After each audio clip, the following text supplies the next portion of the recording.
Welcome to True Life Stories Radio, where real life stories are told with genuine emotion.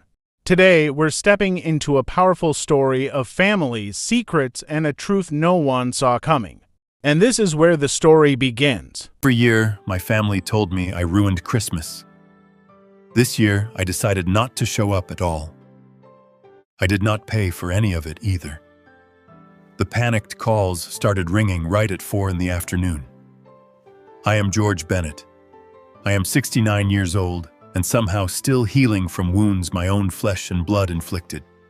As a retired auto plant foreman, I survived decades of grinding labor, but nothing prepared me for the toxicity of my own home. Before I continue this story, let me know where you are watching from in the comments below. Hit like and subscribe if you have ever had to stand up to family who underestimated your worth. I ripped open the bank envelope with my bare hands. The thick paper tore down the middle, and my eyes locked immediately onto the bold numbers printed at the bottom of the credit card statement. $30,000. The charge originated from a luxury ski resort in Aspen. The sheer audacity of the number burned through my vision. I did not sit down. I did not pour myself a glass of water to calm my nerves. I picked up my phone and dialed my son. The line rang twice before Christopher picked up. I offered no greeting. I demanded an explanation for the $30,000 drawn from my account. Christopher let out a harsh breath into the receiver. His voice dripped with immediate hostility. He accused me of turning December into a nightmare every single year with my suffocating stinginess. He said I was obsessing over pennies, while the rest of the world was trying to celebrate the holidays. I stood in the middle of my kitchen and listened to the boy I raised call me a miserable miser. Christopher knew exactly how to twist the blade to inflict maximum damage. He brought up my late wife. He claimed this lavish ski trip was Martha and her dying wish.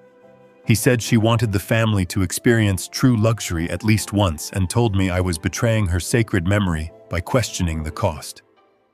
The mention of Martha felt like a physical blow to my chest. I looked down at my hands gripping the phone. The skin was rough and mapped with deep scars and permanent calluses. For 30 years, I stood on the freezing concrete floor of a Chicago auto assembly plant. I breathed in toxic metal dust and ruined my knees and sacrificed my youth so Christopher could attend a prestigious university without taking on a single dime of debt.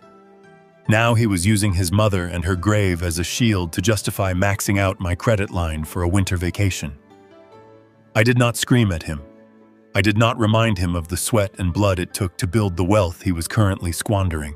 I simply ended the call. The silence in my empty house was deafening. I swallowed the bitter taste of betrayal and resigned myself to the quiet humiliation of being used. 15 minutes later, a sharp chime came from my computer in the corner of the living room. It was an email from Christopher. He was carelessly rushing to cover his tracks and send the flight details, but he made a fatal mistake in his arrogance. He had forwarded the entire message chain between himself and his wife, Valerie. I scrolled past the flight numbers and the luxury resort confirmations. My eyes hit the replies buried at the bottom of the thread.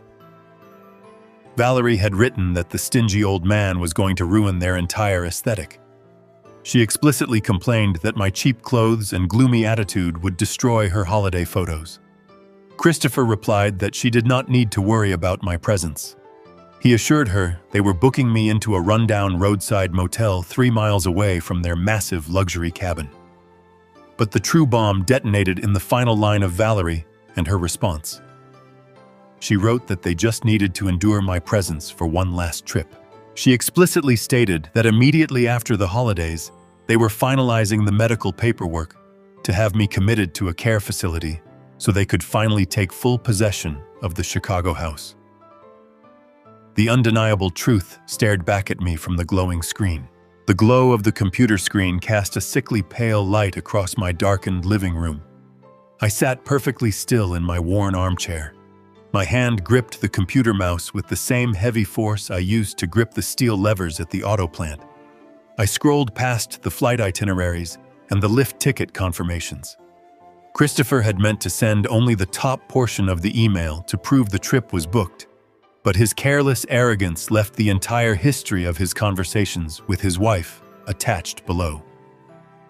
The truth unfolded before my eyes, line by line. I read the itemized breakdown of the $30,000 I had just paid. It was not a shared family vacation. I had funded a 6-bedroom luxury ski lodge situated directly on the premium slopes of Aspen. I read the guest list. Valerie had invited her parents, her 2 younger sisters, and their husbands. A dozen people who had never worked a single hour of hard physical labor were preparing to sip expensive champagne and sleep in king-sized beds on my dime. I kept scrolling to find my own name. I needed to see where the father who paid for this extravagant getaway fit into their grand design. I found George Bennett buried at the very bottom of the itinerary. My accommodation was not in the sprawling mountain lodge with the rest of the family. Christopher had booked me into a rundown roadside motel 3 miles down the mountain. It was a cheap establishment situated near the highway exit, a place usually reserved for stranded truck drivers. I was expected to sleep in a cramped room with paper-thin walls and wait for a public shuttle bus to take me to the resort, just to see my own family. I had paid for a palace, and my own son had relegated me to a frozen shack. The justification for this exile was spelled out in plain text. Valerie typed her thoughts with a casual cruelty that made the blood freeze in my veins. I read her exact words twice to ensure my tired eyes were not deceiving me. She wrote that they could not possibly allow the old man to stay in the main lodge. She told my son that my presence would completely ruin the aesthetic of their holiday. She specifically complained about my wardrobe. She stated that my cheap clothes and gloomy face would destroy the pictures she planned to post on her social media accounts for her friends to see. She called me a depressing eyesore. She demanded I be kept out of sight until it was time to pay for the expensive restaurant bills at the end of the night. Christopher had replied with a simple agreement promising his wife that he would handle me. I looked down at myself. I wore a faded plaid flannel shirt and a pair of heavy denim jeans. These were the clothes of a man who spent 30 years managing a deafening assembly line on the south side of Chicago. I stood near blistering blast furnaces and inhaled metallic dust for decades. I wore these cheap clothes so Christopher could wear tailored suits to his corporate meetings. I bought my work boots from discount bins so I could pay his university tuition in full without taking out a single student loan. I sacrificed my own comfort to build a solid financial foundation for him. Now the woman he married despised the very fabric that paid for her lavish lifestyle. She viewed the physical evidence of my lifelong sacrifice as a disgusting stain on her perfect public image. I did not scream, did not throw my coffee mug against the wall. I did not shed a single tear. The burning anger in my chest quickly cooled into a sharp and absolute clarity. The forgiving father who always made excuses for his boy died right there in front of that computer screen. I realized I was nothing more than an open wallet to them. I was a pathetic burden they tolerated only when they needed a massive bill paid. Christopher had stood in my kitchen 1,000 times, eaten the food I bought, and smiled in my face while secretly plotting with his wife to hide me away like a shameful family secret. They viewed my age and my quiet demeanor as proof of my weakness. They thought they had successfully manipulated a naive old man. My hand did not tremble as I moved the mouse to close the window, but something else caught my eye. The email thread did not begin with the ski trip. The subject lines changed as the messages dated back several weeks. They were discussing far more than holiday accommodations and social media photos. If they were bold enough to write down their plans to hide me in a cheap motel, I needed to know what else they had put in writing. I clicked on a message dated late November. I began to read a conversation that pushed my realization of their betrayal far beyond simple greed. They were not just planning a temporary exile for the winter. They were actively discussing a permanent solution for their problem, a plan that involved my home and my sanity. The cursor blinked on the screen like a metronome marking the time I had left. I dragged the mouse down the digital pages, scrolling past in a blur of betrayal. It was not enough for them to humiliate me during the holidays. They had already mapped out the destruction of my future. Beneath the holiday itinerary lay a series of internal messages sent between Christopher and Valerie. They were not discussing ski rental packages or dinner reservations. They were discussing the systematic erasure of my life in Chicago.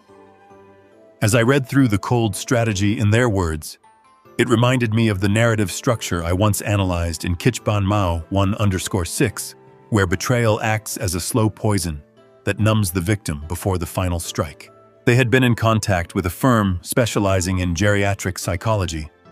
Christopher had sent a forwarded thread from an associate who coached him on how to report my behavior to local medical boards.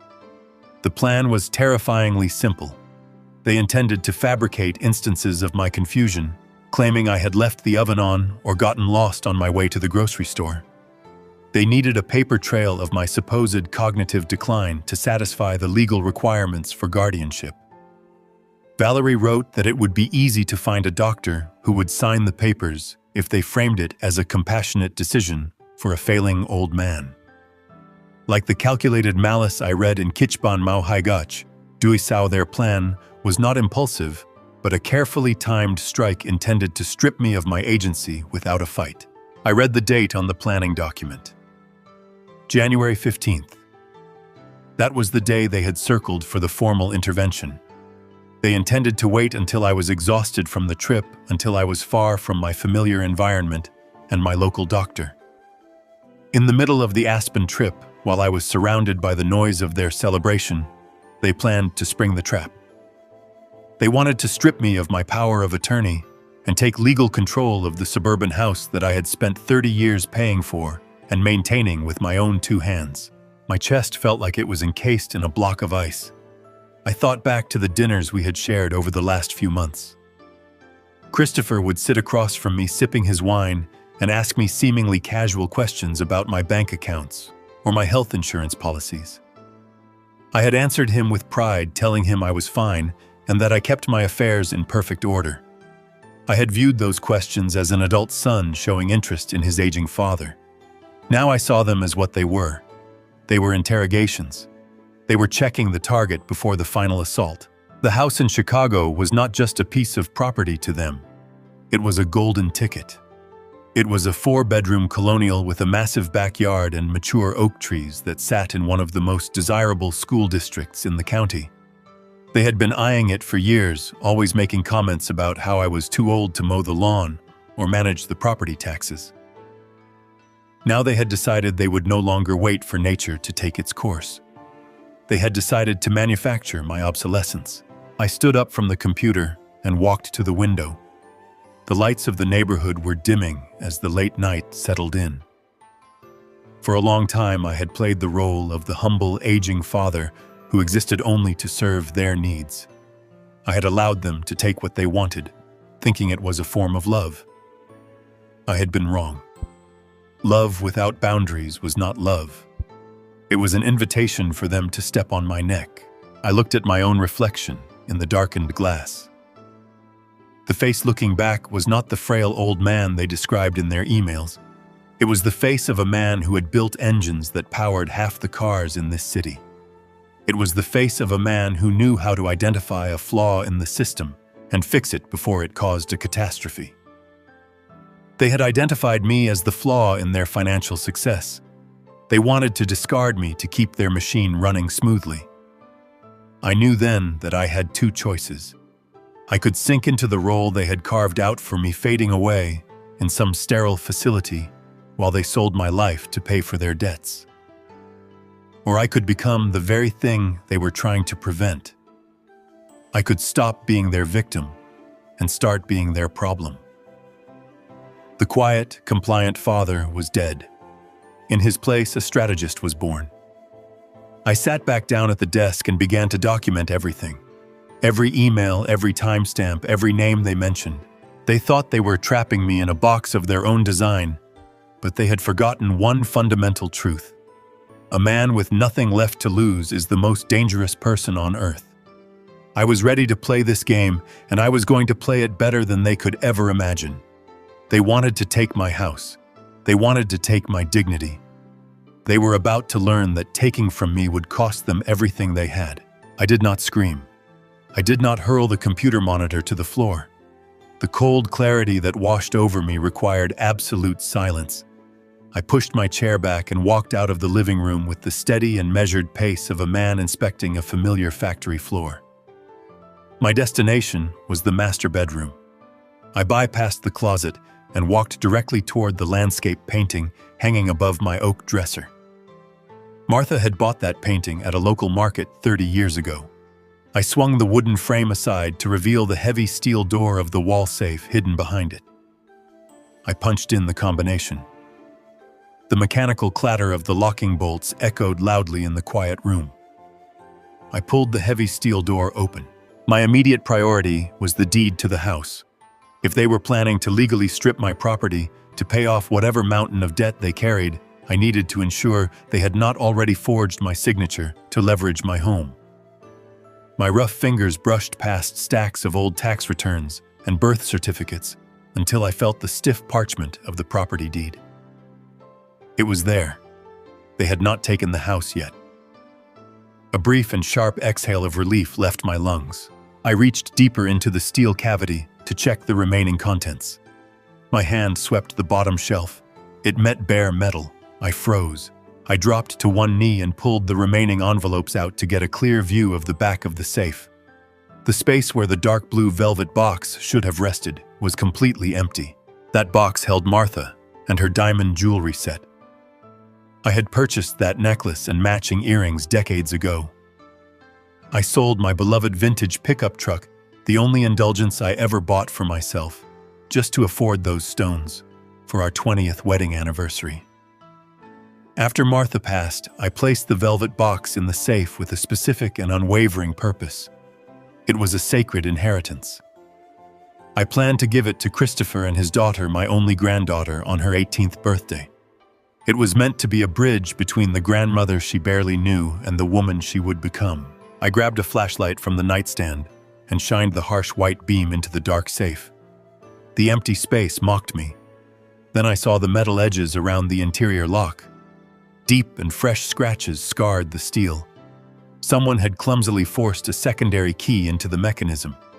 There was only one other key in existence.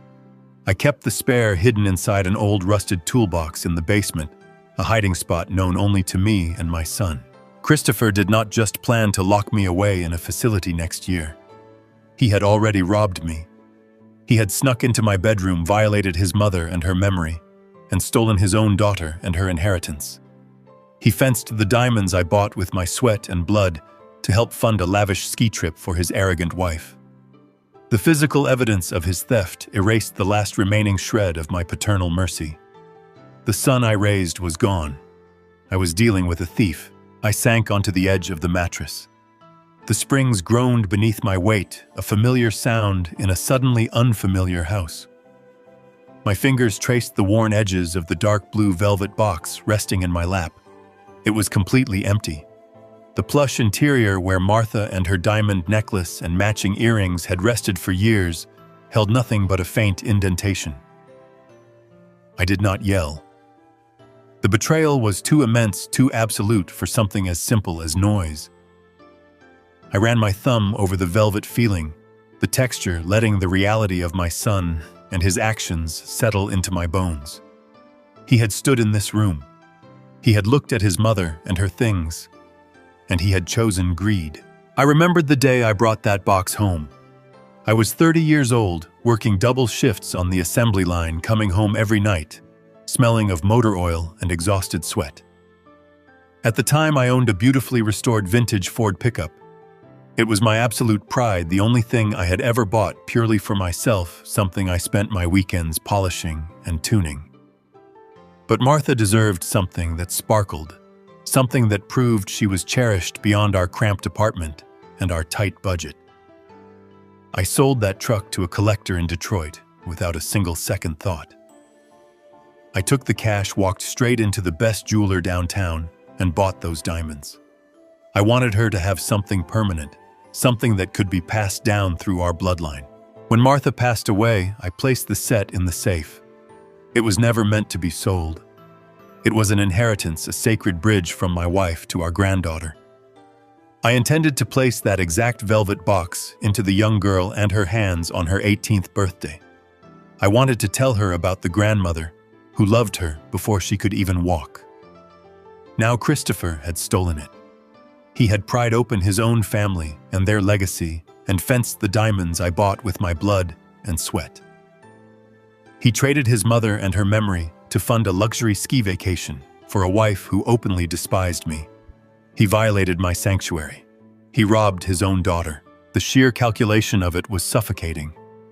To steal those diamonds, Christopher had to walk into this room, look at the photographs of his mother resting on the dresser, and consciously decide that a few days of luxury in Aspen were worth more than her memory. He had to take the velvet box, feel the weight of it in his hands, and carry it out of my house while I trusted him. He had to stand in front of a jeweler and barter away a piece of our family history. He had kept the spare key hidden, waiting for the perfect moment to strike, while I sat downstairs drinking coffee, oblivious to the predator walking through my own halls. The level of detachment required to do such a thing was something I could not comprehend. I had spent my entire life trying to provide a soft landing for him, and his response was to dismantle my life piece by piece. As I sat there, in the heavy silence of the bedroom, my phone buzzed in my pocket. The sudden vibration against my leg was jarring. I pulled it out, half expecting another text from Christopher, demanding I hurry to the airport to catch the flight to Aspen. Instead, a push notification illuminated the screen. It was an automatic fraud alert from my bank. The message was brief and clinical. A withdrawal of $5,000 had just been processed. This transaction did not come from my primary credit line, the one I had just witnessed being drained for $30,000. This alert came from my secondary joint savings account. I stared at the bright white text on the screen. Decades ago, I had set up that joint account with Christopher. It was designed purely as a safety net, an emergency fund for him to access if he ever faced a severe medical crisis or a sudden layoff. I had deposited a portion of every paycheck into that account, for years building a wall of security around my son. I explicitly told him it was only for absolute disasters. Now the transaction details listed the point of withdrawal. It was a teller transaction located directly inside a high-end winter sports outfitter in downtown Chicago. $5,000 in cash. They were not facing a medical emergency. They were not avoiding foreclosure. They were buying custom-fitted skis and designer winter gear using the emergency lifeline I had spent half my life building for them. They were looting my accounts while simultaneously plotting to declare me legally incompetent. The audacity was breathtaking. They were actively draining my financial blood while holding the knife to my throat. The $5,000 notification on my phone screen felt like a final definitive verdict. It was the punctuation mark at the end of a long sentence of disrespect. I visualized them standing in that expensive sports store, swiping my debit card to buy designer jackets and goggles, laughing about how easily they were manipulating the old man. They were using my sweat to buy their vanity. They were using my love to finance their arrogance. Every muscle in my body coiled with a new, dangerous energy. For years, I had swallowed my pride to keep the peace. I had tolerated Valerie and her condescending remarks about my home. I had ignored Christopher and his constant demands for financial help. I had convinced myself that keeping the family together was worth the quiet humiliation. But seeing the empty safe and the drained bank account shattered that illusion completely. There was no family left to keep together. There were only parasites feeding on a host. I locked my phone and placed it gently on the nightstand. The numbness in my chest evaporated, replaced by a cold, burning focus. I looked around the bedroom I had shared with my wife, the home I had maintained for 30 years. Every piece of furniture, every framed photograph represented a lifetime of honest labor. They believed they were dealing with a weak, senile old man who would quietly fade away into the shadows of a nursing home. They believed they could strip my house, drain my accounts, and silence me with fabricated psychological evaluations. They thought I would simply bow my head and accept my exile to a rundown roadside motel. They forgot who they were dealing with. I was a man who spent his entire life managing chaos on a factory floor. I knew how to identify a catastrophic failure in a system, and I knew exactly how to dismantle a broken machine. The time for being a forgiving father had ended. Christopher was no longer my misguided son making a mistake. He was a threat to my survival and my dignity. I stood up from the bed. I left the empty velvet box resting on the mattress, a monument to their treason. The plan they had outlined in those emails was a declaration of war. They intended to strike in January to declare me incompetent and seize my assets while I was trapped and confused. But they had made a fatal error. They had left the blueprints to their ambush in plain sight, and they had struck too early with the theft of the diamonds. They had given me the one thing they could never take back. They had given me the element of surprise. The last drop had spilled over the edge. There would be no more second chances, no more looking the other way. I walked out of the bedroom with a singular, unbreakable purpose. It was time to cut the power to their perfect little world. It was time to let them freeze in the reality they had created. The bitter wind whipping off Lake Michigan felt appropriate for the morning I had ahead. I walked through the heavy glass doors of a downtown Chicago high-rise and took the elevator to the 42nd floor. My destination was the law firm of Stephen Black. Stephen was not a warm family counselor or a mediator who specialized in amicable resolutions. He was a legal surgeon. His reputation was built on dismantling the most vicious and complicated family frauds in the city. He was the man you hired when your own flesh and blood turned into predators. I did not wear a tailored suit to this meeting. I wore my heavy denim jacket and my scuffed work boots. I carried a thick manila folder tucked firmly under my arm. The receptionist offered me a polite smile and a cup of expensive coffee. I declined both. I was ushered into a vast office featuring floor-to-ceiling windows that overlooked the frozen gray expanse of the lake. Stephen sat behind a massive mahogany desk. He looked up, his eyes immediately assessing my presence. I did not waste his time with tearful introductions or emotional pleasantries. I sat down in the heavy leather chair opposite him and opened my folder. I pulled out the printed email thread and pushed it across the polished wood. I instructed him to read the highlighted paragraphs. The room fell into absolute silence for 10 minutes. The only sound was the crisp turning of paper and the distant hum of the city traffic far below. I watched Stephen as his eyes scanned the words my son and daughter-in-law had carelessly typed. I watched him digest their detailed plan to fabricate a medical history and declare me mentally incompetent. I watched him read their complaints about my cheap clothes and their intention to banish me to a squalid roadside motel. I did not offer any verbal commentary. I let their own cruelty speak for itself. Next, I slid the bank statement across the desk. I pointed to the unauthorized cash withdrawal of $5,000 taken directly from the emergency fund I had established for my son. Finally, I placed the glossy photograph of my bedroom safe on top of the pile. The image clearly showed the fresh, violent scratches around the locking mechanism where Christopher had forced his way in to steal his mother and her diamond jewelry. Stephen aligned the documents into a neat stack. He folded his hands and leaned back in his chair. He adopted the careful, measured tone of a professional accustomed to navigating the chaotic waters of family grief. He asked me what my ultimate goal was.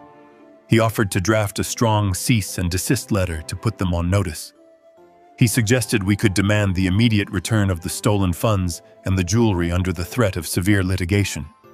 He asked if I wanted to bring Christopher into the office for a mediated settlement to resolve the issue quietly. I looked at this highly paid attorney and told him he misunderstood the situation entirely. Mediation was a tool designed for misunderstandings and miscommunications. A stolen diamond heirloom and a premeditated conspiracy to lock a sane man inside a psychiatric ward was not a misunderstanding. It was a declaration of war. I explained that I did not want a warning letter. I did not want a negotiation. I wanted an absolute execution of my legal rights. I leaned forward and laid out my terms with total precision.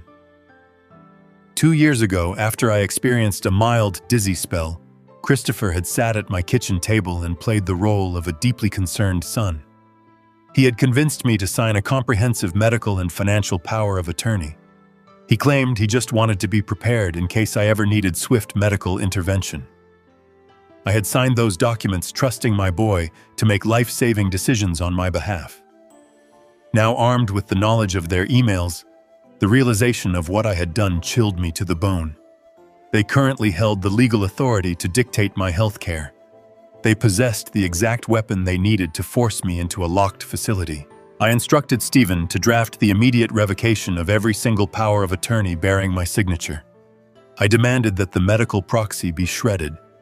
I demanded that the financial proxy be terminated retroactively. I wanted official certified notices delivered to my primary care physician, my bank managers, and every local hospital network in the greater Chicago area. I needed it established in stone that Christopher had absolutely no authority over my physical body or my financial assets. I told Stephen that if my son ever tried to make a medical decision on my behalf, I wanted him treated as a hostile, unauthorized stranger by the authorities. Stephen nodded slowly. The mask of professional sympathy vanished from his face, replaced instantly by the sharp, calculated focus of a legal tactician. He asked about the status of my estate. I told him to pull my current will from his firm and her archives. The document that left the Chicago house, my pension savings, and my remaining investments to Christopher was to be destroyed immediately.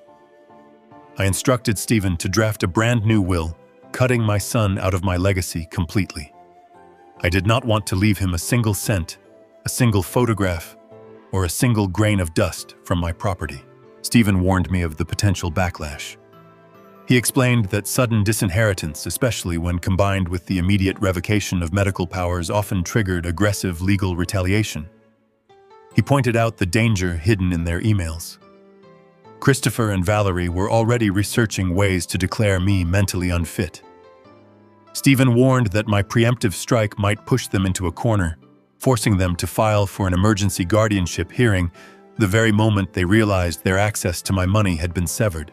I welcomed the fight. I told Stephen that I had spent 30 years anticipating mechanical failures before they happened on the assembly line. I knew exactly how to preempt a breakdown. I instructed him to schedule an appointment for me with the most rigorous, independent geriatric psychiatrist in the city that very afternoon. I was going to secure an ironclad certificate of mental competency before Christopher even realized the battle had begun. We were going to build an impenetrable fortress of medical evidence proving my absolute sanity. If my son wanted to stand before a judge and claim I was losing my mind, he would have to do it against the sworn documented testimony of the best medical professionals in Chicago. I spent the next 2 hours in that office signing documents. The stroke of the pen against the thick paper felt like the breaking of heavy, suffocating chains. With every signature, I was erasing decades of misplaced trust. I was reclaiming my autonomy. I was no longer the silent, sacrificing provider waiting for scraps of affection from an ungrateful child. I was a man defending his territory. I paid Stephen a substantial retainer fee in cash, refusing to use any traceable card. I walked out of the law office and stepped back into the freezing city air. The bitter wind hit my face, but I did not shiver. The fire inside me was burning hotter than ever. The first layer of their control had been completely dismantled. Now it was time to uncover the true depth of their financial desperation. Stephen Black did not ask for my permission to dig into the financial background of my son and his wife. It was standard protocol for his firm. If we were going to wage a legal war, Stephen needed to know the exact size of the enemy and the depth of their war chest. He turned his attention to his computer monitor and began typing with practiced, deliberate speed. He was accessing public records, credit histories, and property liens. I sat in the heavy leather chair across from him and watched the gray clouds roll over the freezing waters of Lake Michigan outside the floor-to-ceiling windows.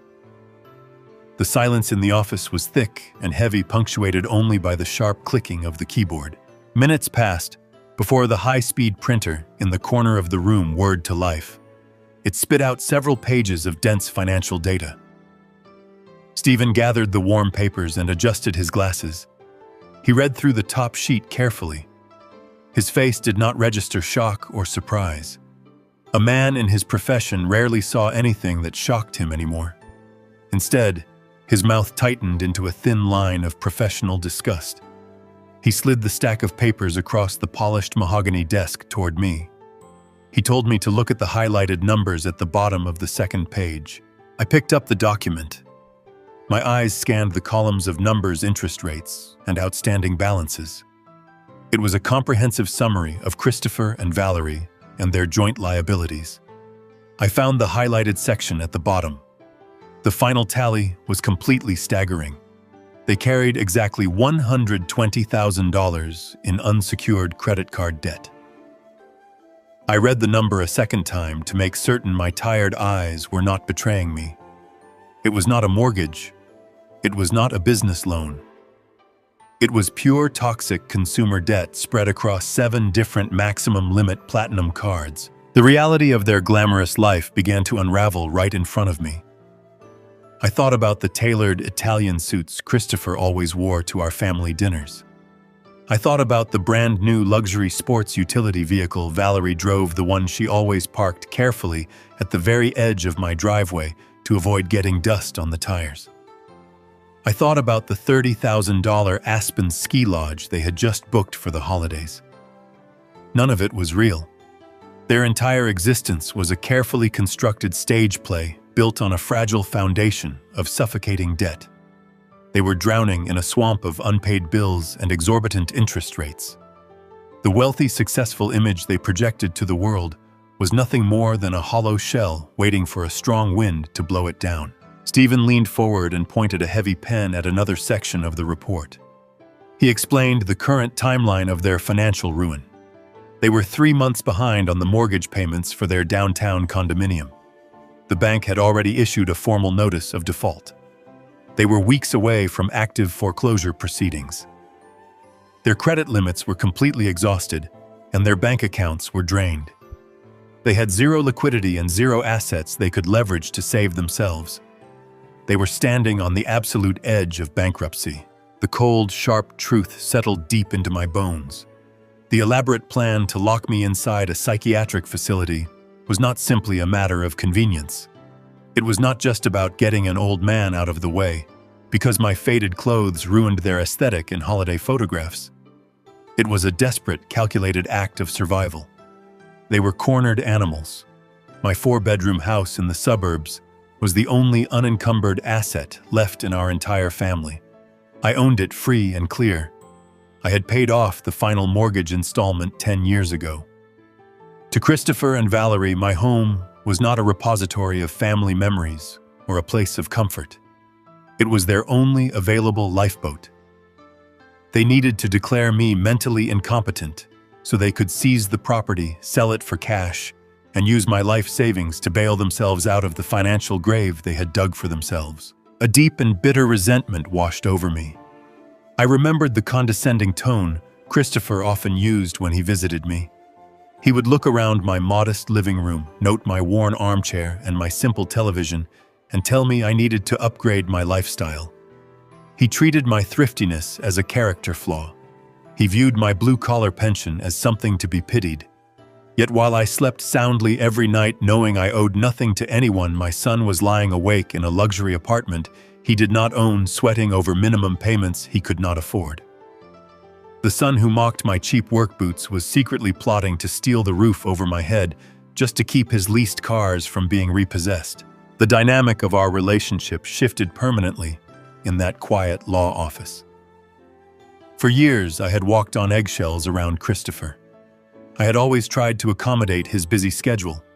I had absorbed Valerie and her subtle insults because I believed they were successful, busy people who were simply losing patience with an aging man. I had felt small in their presence. Now, looking at the printed proof of their pathetic reality, I felt nothing but a towering, cold authority. They were not successful. They were frauds. They were con artists trying to pull off one final heist against the easiest target they could find. Stephen broke into my thoughts to outline the strategic implications of this new information. Because Christopher was financially crippled, a protracted legal battle over my mental competency would be difficult for him to sustain. High-powered lawyers required massive retainers. Court battles required endless cash. But Stephen also issued a grave warning. Desperation makes people incredibly dangerous. A man who is about to lose everything will take massive, reckless risks to save himself. Christopher might seek out predatory loans or find a corrupt attorney willing to work on contingency just to secure a piece of my estate. We could not underestimate him simply because he was broke. A cornered thief will fight with everything he has left. I closed the folder and rested my hands flat on the desk. I told Stephen that we would not wait for them to fight. We were going to dismantle their ability to strike before they even knew the war had started. The revocation of the power of attorney was just the first step. I wanted to build a wall of financial and legal protection so high and so thick that Christopher would break his hands trying to climb it. I instructed Stephen to establish a revocable living trust immediately. I wanted the deed to my house, the balance of my pension, and every single dollar in my bank accounts transferred into that trust by the end of the week. I would be the sole trustee while I was alive and capable. If anything ever happened to me, control would pass directly to an independent corporate fiduciary. Christopher would never be able to touch a single blade of grass on my property. Stephen offered a cold, efficient smile. He understood exactly what I was doing. By placing everything inside a trust, I was completely removing my assets from the probate process. Even if Christopher miraculously managed to find a judge willing to listen to his fabricated stories of my dementia, there would be no assets left in my personal name for a legal guardian to control. The vault would be empty. The lifeboat they were desperately trying to reach would already be gone, locked safely away behind impenetrable legal walls. I stood up from the leather chair. The initial shock of the betrayal had passed. The grief over losing the son I thought I had raised was buried deep beneath a layer of iron resolve. I was going to let Christopher and Valerie face the exact consequences of their unchecked greed. I was going to let the banks take their luxury cars and their expensive condominium. I was going to let their glamorous facade shatter into a million pieces, and I was going to make absolutely certain that my lifelong sacrifice would never be used to clean up their pathetic mess. I stepped out of the high-rise building and pulled my heavy denim jacket tight against the bitter Chicago wind. The meeting with Stephen Black had armed me with the exact legal weapons I needed. I did not head toward the train station to go back to the suburbs. I hailed a cab and gave the driver the address for the central branch of my bank. My mind was a steel trap. For decades, I had poured my sweat and my overtime pay into those accounts. I had built a fortress of financial security for my family. Now, the very people I built it for were trying to use it as a weapon against me. The cab ride was a blur of gray buildings and freezing rain. I thought about Christopher and Valerie in Aspen right now. They were likely sipping hot cider and trying on the expensive ski gear they had purchased with the $5,000 they stole from my emergency fund. They felt invincible. They felt untouchable. They had no idea that a wrecking ball was heading straight for their glass house. The central bank branch was an imposing structure of polished marble and vaulted ceilings. It was a place designed to make ordinary people feel small. I walked through the heavy revolving doors with the steady steps of a man on a mission. The security guard eyed my faded jeans and scuffed work boots with a hint of suspicion. I ignored him and walked straight to the main reception desk. The young woman behind the counter offered a practiced and shallow smile. She asked how she could help me today. I placed my identification on the counter and told her I needed to speak directly with the senior branch manager immediately. She glanced at my worn clothes and politely suggested I take a number and wait for a standard teller. I did not raise my voice. I simply tapped my calloused finger on my identification and told her to type my name into her system. I told her I was not there to deposit a small paycheck. I was there to restructure millions. She frowned, but complied. The moment my account profiles loaded onto her screen, her entire demeanor shifted. The shallow smile vanished. The dismissive tone evaporated. She stood up quickly and personally escorted me to a massive glass office at the back of the building. The senior branch manager was a man named Arthur. He wore a tailored suit that likely cost more than my first car. He stood up and offered a firm handshake, welcoming me to his office. He tried to engage in polite small talk, asking about the weather and my day. I did not indulge him. I sat down in the plush leather chair and placed my rough hands flat on his immaculate desk. I told Arthur that we were going to conduct a complete and total overhaul of my financial portfolio, and we were going to do it before I left the room.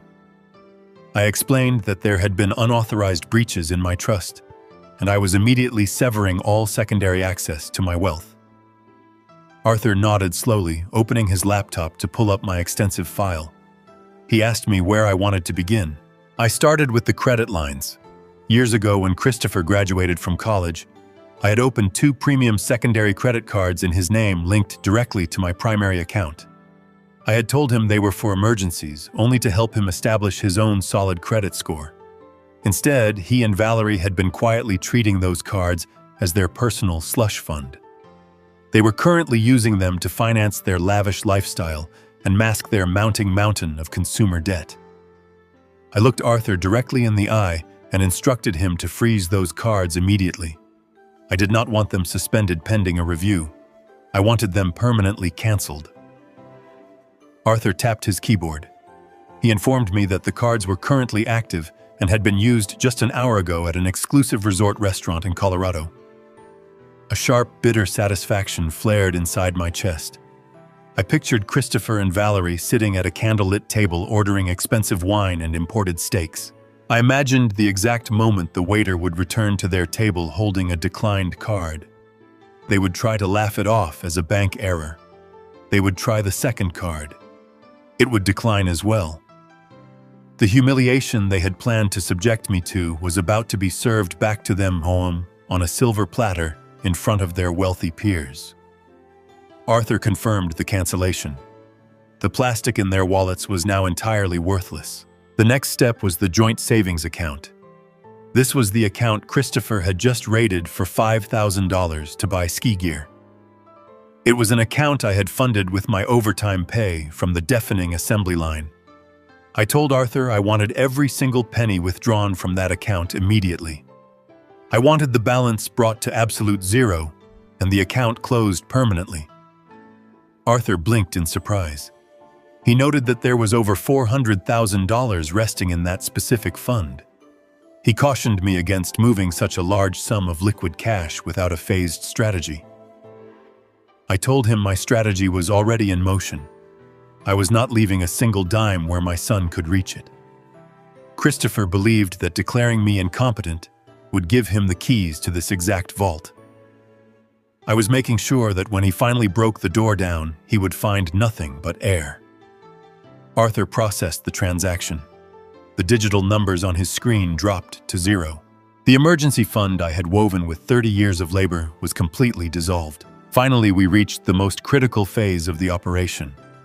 The money I had just pulled from the joint savings along with my personal investment portfolios needed a secure new home. I handed Arthur a sealed envelope provided by Stephen Black. Inside were the routing numbers and official legal directives for the newly established Irrevocable Living Trust.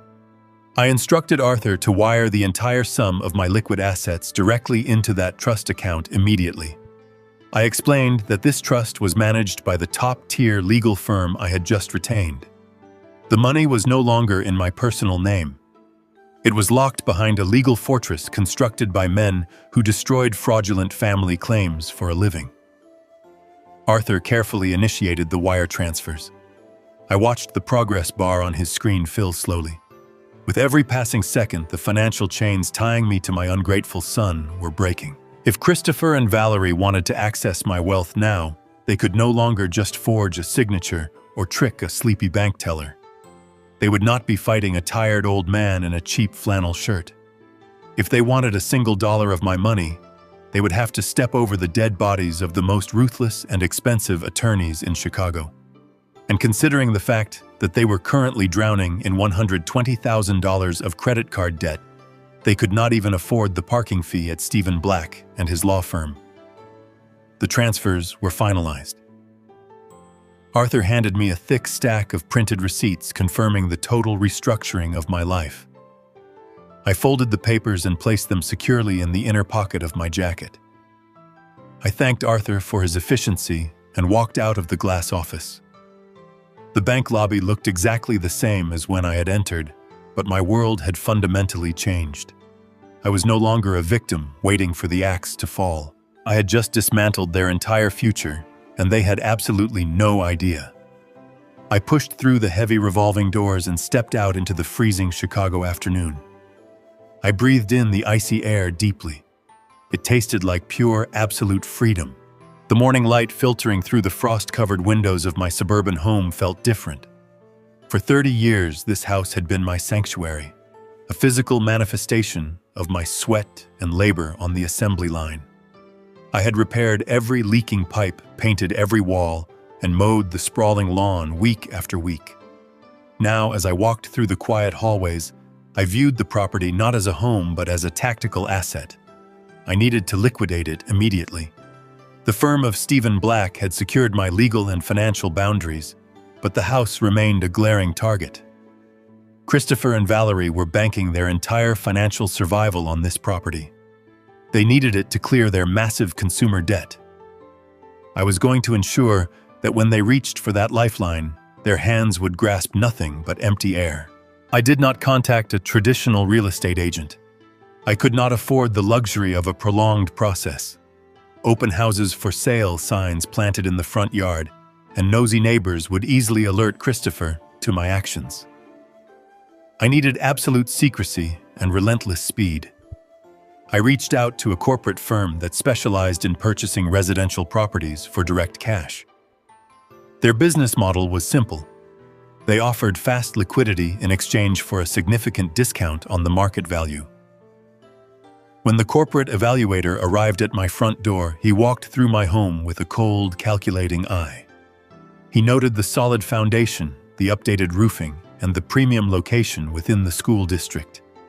He offered me a figure that was exactly 20% below the fair market value.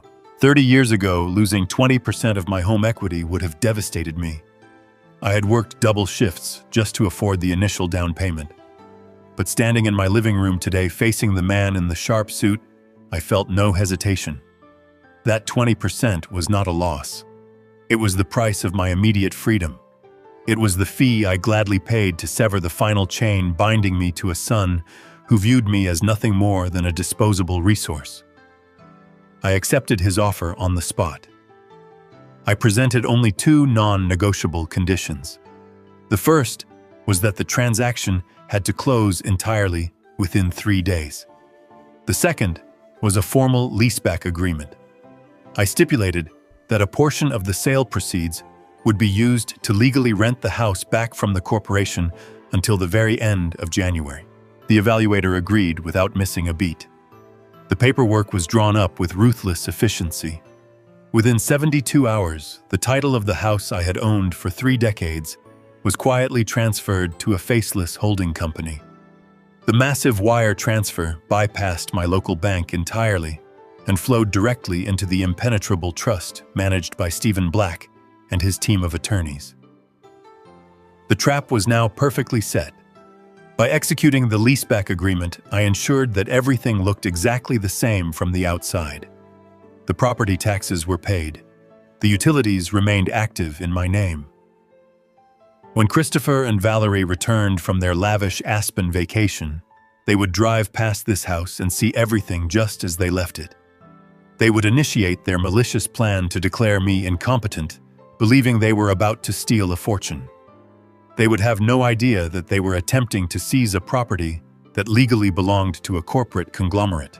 They were fighting for a ghost, With the legal and financial architecture of my departure firmly established, I began the physical process of erasing myself.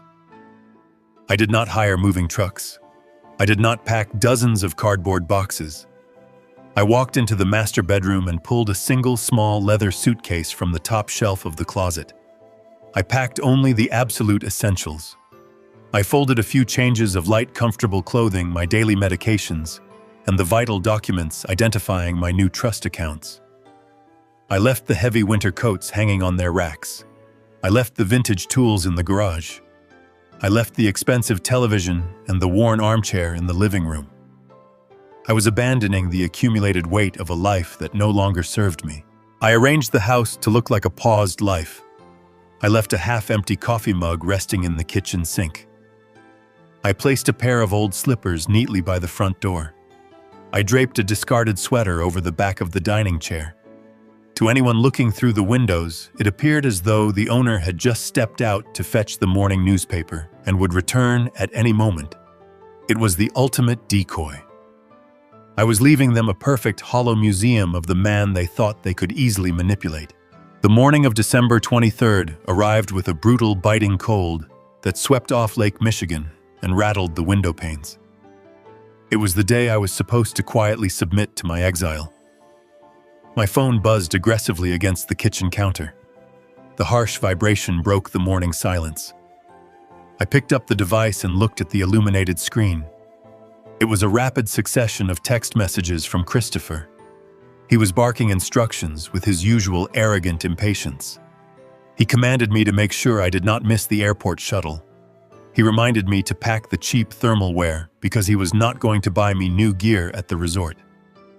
He ended the barrage of messages by telling me to stay out of the way once I arrived at the discount motel, reiterating that they had a very tight holiday schedule to maintain. I stared at the glowing words. A month ago, reading those dismissive commands would have filled me with a quiet, hollow sadness. I would have made excuses for his tone, telling myself he was just stressed from his demanding career. Today, I felt absolutely nothing. The emotional tether had been cleanly severed. I saw his messages for what they truly were. They were the desperate, controlling barks of a man who thought he held all the cards, completely blind to the fact that the casino had already burned to the ground around him. He thought he was directing a weak old man toward a freezing roadside shack. He did not realize he was talking to a ghost. I did not type a reply. I did not offer an explanation or a bitter farewell. Silence was the most powerful statement I could leave behind. I walked over to the kitchen trash can. I held the smartphone over the dark plastic bin. The screen lit up one final time with another impatient question mark from my son. I opened my hand and let the device drop. It landed softly among the damp coffee grounds and discarded packaging. The screen glowed dimly in the garbage for a few seconds before fading into complete darkness. The last tether was gone. I picked up my small leather suitcase by the handle. I walked out the front door and engaged the deadbolt, listening to the heavy metallic click echo in the freezing morning air. I walked down the driveway toward the waiting taxicab. The driver loaded my bag and asked for my destination. I told him to head straight for O'Hare International Airport. When we arrived at the sprawling, crowded terminals, I did not head toward the gates servicing the outbound flights to Colorado. I bypassed the crowds of people hauling heavy skis and thick winter parkas. I walked toward a different concourse entirely. I handed my boarding pass to the attendant and stepped onto a one-way flight headed straight down the eastern seaboard. I took my seat by the window as the jet engines roared to life. As the plane lifted off the icy tarmac, climbing higher through the gray winter clouds, I looked down at the shrinking geometry of Chicago. I was leaving the bitter cold. I was leaving the suffocating betrayal. I was heading toward the warm, tropical breeze of Key West, Florida. My new life had just begun, and the people who tried to destroy me were about to step into a freezing void of their own creation. The warm morning sun of Key West washed over the wooden planks of my private balcony. It was a kind of heat I had not felt in decades, the sort that seeps directly into your bones and melts away the stiff, lingering ache of 1,000 freezing Chicago winters. I sat in a woven rattan chair, listening to the rhythmic, soothing crash of the ocean waves against the distant shoreline. The bitter wind of the Midwest, along with the heavy burden of my son and his relentless demands, belonged to a different lifetime. I raised a white ceramic mug to my lips and took a slow sip of black Cuban coffee. Its rich, dark flavor perfectly matched the clarity of my new existence. Resting on the circular glass table, directly in front of me, were two items.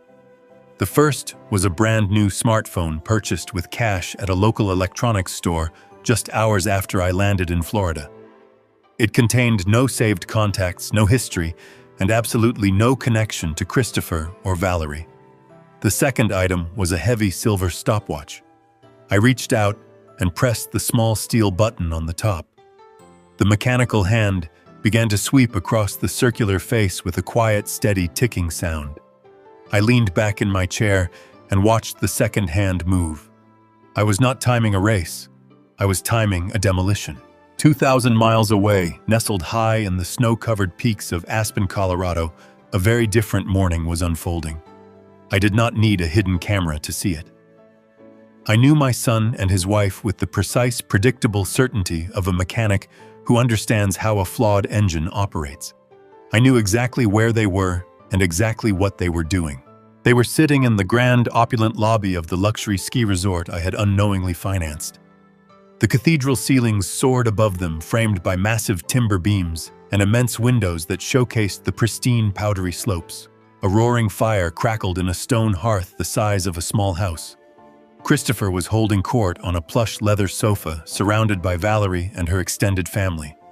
They were completely insulated in a bubble of stolen wealth. Valerie would be wearing the designer winter gear they had purchased with the $5,000 Christopher siphoned from my emergency savings account. She would be ordering expensive mimosas for her parents and sisters, laughing loudly, and taking endless photographs to broadcast their fabricated success to the world. They felt invincible. They felt that they had successfully navigated a minor inconvenience and emerged victorious. That inconvenience, of course, was me. They were undoubtedly celebrating my absence. In their minds, the fact that I had not arrived in Aspen was not a cause for alarm. It was a magnificent, unexpected gift. They probably assumed I had missed my flight due to my supposed old age and confusion. They likely laughed about how I was probably wandering around the airport terminals bewildered and lost, or sitting in that cheap, depressing roadside motel, waiting for a shuttle bus that would never arrive. My failure to appear meant they did not have to suffer the embarrassment of my cheap flannel shirts. It meant Valerie did not have to hide her displeasure when I spoke. It meant they could consume the luxury I had paid for without having to look the source of that wealth in the eye. They believed they had the perfect holiday. They had the palace, they had the champagne, and the ugly, inconvenient old man was completely out of the picture. I imagined Christopher leaning back against the leather cushions, feeling like an absolute king. He had the power of attorney paperwork safely tucked away in his briefcase. He had the schedule for the medical intervention locked in his calendar. He thought he had completely outsmarted me. He believed that the second he returned to Chicago, he would snap the trap shut, force me into a care facility, and take possession of my 4-bedroom house to wipe out his mountain of credit card debt. He thought the $5,000 he stole was just a small advance on his inevitable inheritance. He had absolutely no idea that the house he planned to sell currently belonged to a corporate real estate conglomerate. He had no idea that his inheritance had been legally incinerated. I watched a seagull glide effortlessly through the clear blue Florida sky. I checked the silver stopwatch on the glass table. It was approaching 10 in the morning in Aspen. The initial rush of their morning celebration would be winding down. The mimosas would be finished. The large, extravagant breakfast they had ordered for 12 people would be cleared away. Soon, the smiling waiter would approach Christopher and present him with a leather folder containing the bill for their morning indulgences. Christopher would not even look at the total. He would simply reach into his tailored jacket, pull out his platinum credit card, and drop it onto the silver tray with a casual, arrogant flick of his wrist. He would flash a confident smile at Valerie and her parents silently reinforcing his role as the wealthy, generous provider. The waiter would bow his head, take the leather folder, and walk back toward the service station to process the payment.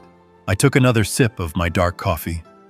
The warmth spread through my chest, chasing away the last lingering ghosts of my old life. For 3 years, I had quietly absorbed their insults. For 3 years, I had watched them treat my hard work as a bottomless wishing well. I had endured the subtle eye rolls, the heavy sighs of impatience, and the blatant disrespect because I believed that family required endless sacrifice. I had been a fool, but I was a fool no longer. The man who allowed himself to be treated like an open wallet had died in the cold Chicago winter. The man sitting in the Florida sun was a completely different entity. I knew exactly how the digital systems operated. When the waiter swiped that platinum card through the machine, the request would shoot through the network, seeking authorization from the primary account. It would hit the solid, impenetrable wall erected by my bank manager. The network would return a single merciless code. The transaction would not be delayed. It would not prompt a request to contact the bank. It would be hard declined. The account was closed. The credit line was dead. The financial umbilical cord had been severed with a rusted saw. I looked at the stopwatch again. The second hand ticked forward with relentless precision. 1 minute left.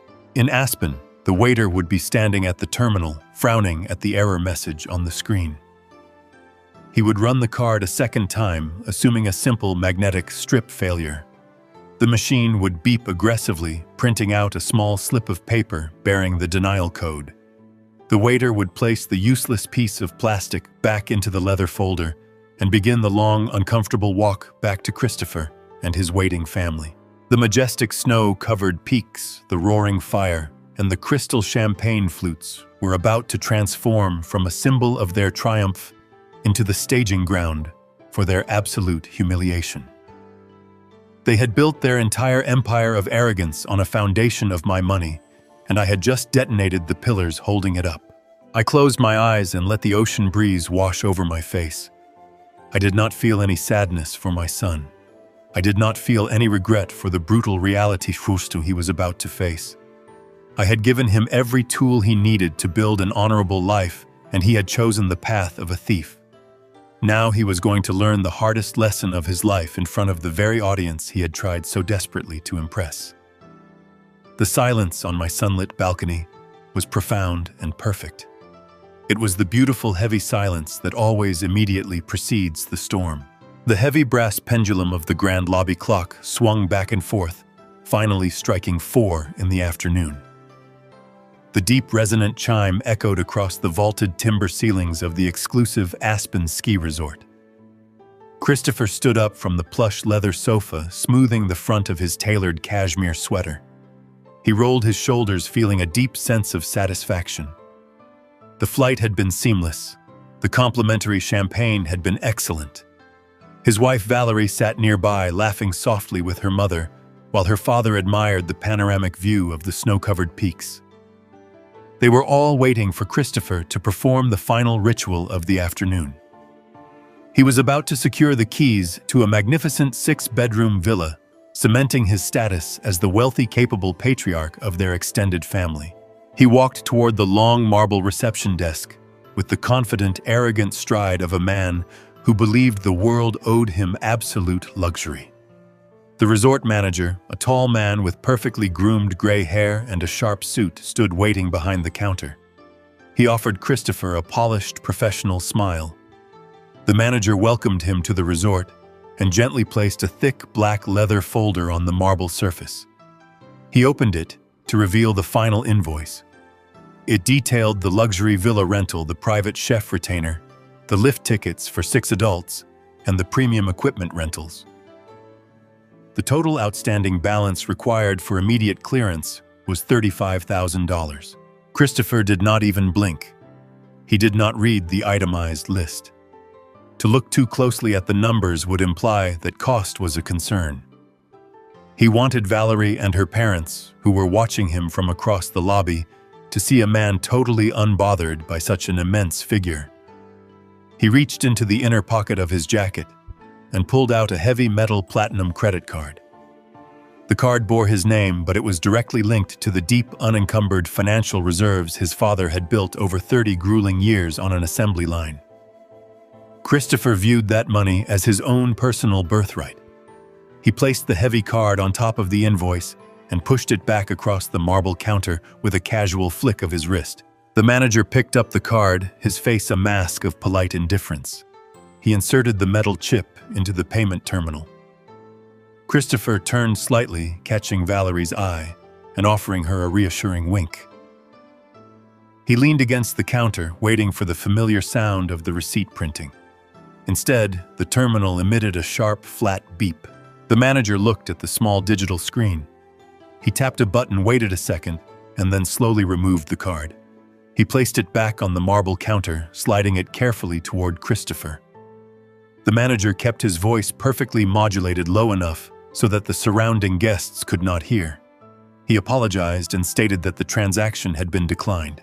Christopher let out a short, dismissive chuckle. He picked up the card and turned it over in his hand. He told the manager that it was simply an overly aggressive fraud protection algorithm. He explained confidently that his bank often flagged large out-of-state transactions, especially in resort towns during the holidays. He reached back into his jacket pocket, fully intending to resolve the minor inconvenience. He pulled out a second premium card, the direct backup also drawing its lifeblood from his father's primary accounts. He handed it to the manager, telling him to process the charge on the second card, while he made a mental note to reprimand his banking representative later. The manager took the second card. The silence at the marble counter stretched out. Christopher drummed his fingers against the stone, feeling a slight prickle of irritation. Across the lobby, Valerie stopped talking to her mother. She noticed the delay. Her father also turned his attention toward the reception desk, his eyes narrowing slightly. The seconds felt heavy. The terminal processed the request. Then the same sharp, flat beep echoed from the machine. The manager removed the second card. This time, he did not slide it back immediately. He looked directly into Christopher's eyes, and the polite, accommodating demeanor of a hospitality professional vanished, replaced by the firm, immovable boundary of corporate policy. He informed Christopher that the secondary card had also been declined. Christopher felt the blood rush to his face. The irritation flared into genuine anger. He raised his voice just a fraction, demanding that the manager run the numbers again. He insisted there must be a fault in the resort's payment system. He stated loudly that there were hundreds of thousands of dollars backing those accounts. The manager shook his head slowly. He turned the payment terminal slightly so Christopher could see the digital readout. The manager explained that the system was not returning a standard fraud alert code. A fraud alert would prompt a request to call the bank for verbal authorization. The code displayed on the screen was absolute. It indicated a hard closure. The manager stated with chilling clarity that both accounts had been permanently terminated by the primary account holder.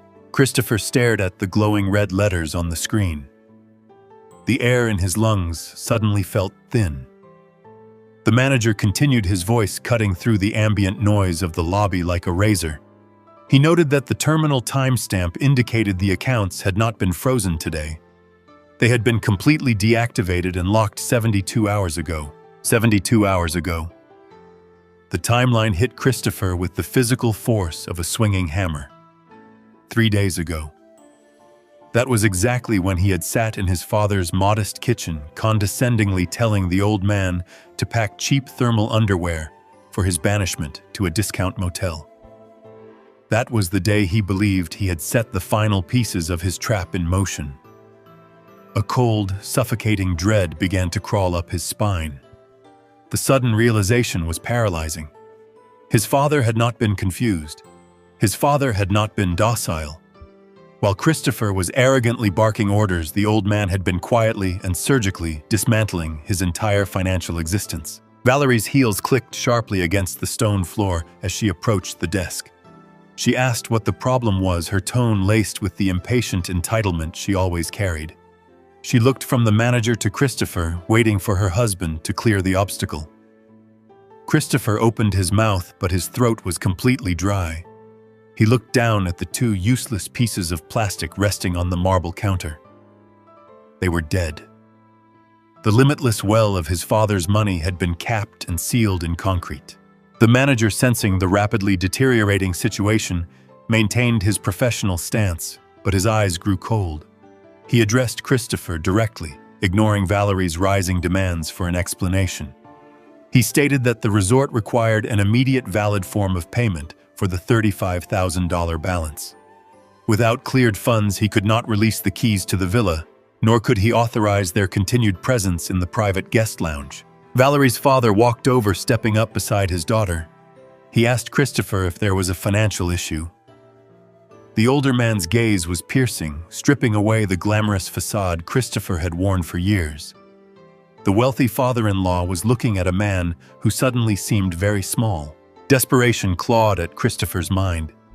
He reached into his wallet and pulled out his own personal credit cards. These were the cards tied to his failing business ventures, the ones already choked with the toxic weight of $120,000 in hidden debt. His hands shook visibly as he handed the first one to the manager. He prayed for a miracle. He prayed the bank had missed a limit or that a pending payment had somehow cleared. The manager ran the card. Declined. Insufficient credit limit.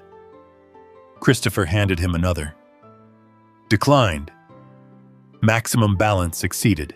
Valerie let out a sharp gasp. Her mother covered her mouth. The father-in-law stood perfectly rigid, his face turning into a mask of pure disgust. The carefully constructed illusion of Christopher's success shattered into a million jagged pieces right there in the lobby. He was not a wealthy executive treating his family to a luxury vacation. He was a bankrupt fraud standing at a counter he could not afford to lean against.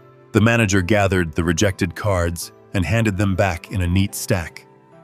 He signaled discreetly to two large security personnel standing near the grand fireplace. The manager informed Christopher that since no valid payment could be secured, the reservation was officially canceled.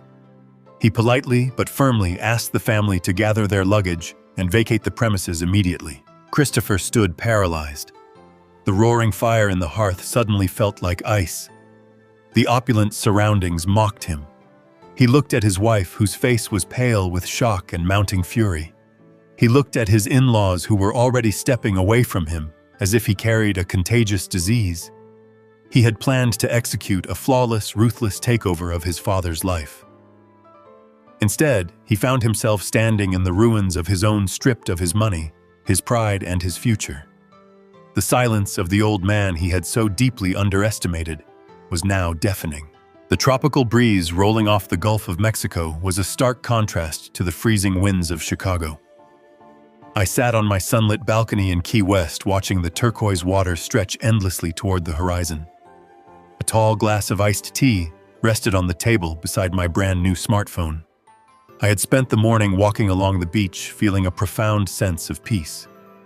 The heavy weight of the last 3 years had completely vanished from my shoulders. The constant anxiety of trying to please an ungrateful son was gone. Then the digital chime of the phone broke the silence. Stephen Black and his team had set up a secure forwarding line just as we had planned. I looked at the bright screen and saw my son calling. The moment of absolute reckoning had finally arrived. I let the phone ring 4 times to center my thoughts before pressing the green button to accept the call. Christopher did not offer a greeting. He practically shouted into the receiver. His voice was a frantic mix of absolute panic and his usual arrogant entitlement. He demanded to know what was wrong with my bank accounts. He told me he was standing in the lobby of a luxury ski resort in Aspen, and every single credit card had been severely declined by the management. He ordered me to call the bank manager immediately and authorize the release of the funds. I could hear the echoing acoustics of the grand resort lobby in the background of the call. I could hear the faint murmur of wealthy guests and the clinking of expensive glassware. Christopher complained that Valerie was deeply humiliated in front of her parents.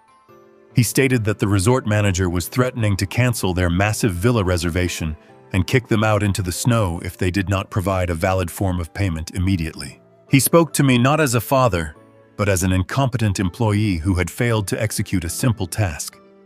He commanded me to fix the situation instantly. I listened to his frantic demands without interrupting. A year ago, his panic would have triggered my own deep anxiety. I would have scrambled to call the bank and apologize for the inconvenience. I would have sacrificed my own dignity and drained my savings to ensure his absolute comfort. I would have believed his lies about bank errors and temporary holds. Today I felt nothing but a cold and solid resolve. I waited until he ran out of breath and the heavy silence stretched over the cellular connection. When I finally spoke, my voice was lower and steadier than it had been in decades. I told him there was no mistake with the banking system. I informed him with perfect clarity that the accounts were permanently closed and the credit lines were completely dissolved. Christopher let out a harsh and desperate laugh. He told me to stop playing foolish games. He insisted that I was confused and that my old age was clearly affecting my memory. He tried to revert to his usual manipulation tactic of making me doubt my own mind. He told me I was having a senior moment and that I needed to listen to him very carefully for my own good. He warned me that if I did not fix the problem immediately, he would fly back to Chicago and take legal control of my finances to protect me from myself. He threatened me with the very weapon I had already dismantled. He told me I was forcing his hand and leaving him no choice but to declare me unfit. I took a slow sip of my iced tea. The condensation on the glass was cool against my skin. I told him he would have a very hard time taking control of assets that no longer belonged to me. I explained that my entire estate was now locked inside an irrevocable trust managed by the most ruthless corporate attorneys in Chicago. I informed him that the house in the suburbs had been sold to a corporate real estate conglomerate and that he currently had zero access to any of my legacy. I heard his breath catch in his throat. The background noise of the Aspen lobby seemed to fade away as he absorbed the magnitude of his ruin. Before he could formulate another lie or attempt another threat, I delivered the final, devastating blow. I recited the exact words Valerie had carelessly typed in her email just a week ago. I told him I sincerely hoped they could find a vacancy at that squalid roadside motel 3 miles down the highway. I reminded him that they had specifically researched that motel because it was incredibly cheap and completely out of sight of their wealthy friends. I quoted their exact plan to dump me in a cheap room while they enjoyed the luxury of the resort. The silence on the other end of the line was absolute. The arrogant bluster evaporated instantly into the thin mountain air. Christopher finally realized the terrifying scope of his reality. He realized I had seen the emails detailing their conspiracy. He realized I knew all about their plan to declare me incompetent and steal my home. Most importantly, he realized I knew the exact truth about their $120,000 of secret consumer debt. He stammered, trying to formulate an excuse, trying to claim it was a massive misunderstanding. His voice broke as the gravity of his situation completely crushed him. He was standing in a luxury lobby with no money, no credit, and no future. The wealthy image he had projected to his in-laws was actively burning to ashes around him. He began to beg. The son who had treated me with nothing but condescension for years was now pleading with me over a cellular connection. He begged me to reconsider. He pleaded for a small transfer just to pay the resort manager and save him from total public humiliation. He asked me to send enough money to get them out of Aspen and back to Chicago. He called me Dad for the first time in years with genuine desperation. He promised he would change and that they would pay me back every single cent. I looked out at the beautiful blue ocean stretching endlessly before me. I told him that an adult must face the consequences of his own financial decisions. I reminded him that he had spent years pretending to be a massive success while secretly draining my life savings. I suggested he ask Valerie and her parents to cover the massive resort bill, since they were supposedly so successful and wealthy. I told him I was no longer his safety net or his victim.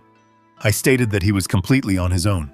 I ended the call and placed the phone face down on the glass table. I did not block his number. I simply turned off the ringer and let the device sit in the warm Florida sun. The storm in Aspen was just beginning. Christopher was about to face the resort manager, the security guards, and the harsh judgment of his furious in-laws. He was about to learn the true cost of his arrogance and his endless greed. I picked up my coffee mug and took another slow, relaxing sip. My sky in Key West was perfectly clear, and my new life was finally my own.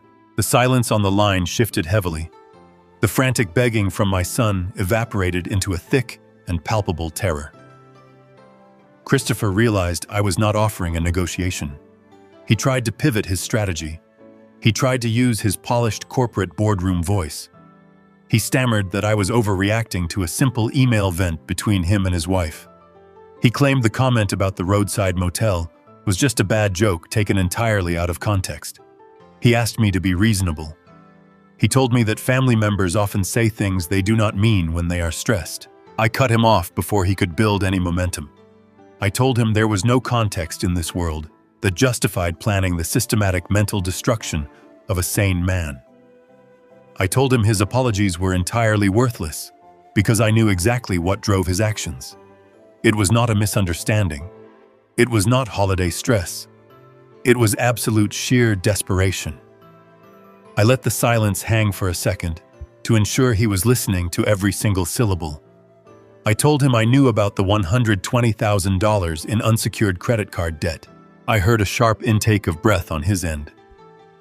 The bustling resort lobby in Aspen must have felt like a collapsing tunnel to him in that exact moment. I listed his financial failures with clinical precision. I mentioned the missed mortgage payments on his downtown condominium. I mentioned the maximum limits on the platinum cards he was currently trying to hand to a confused resort manager. I told him I knew his entire life was a hollow shell painted gold.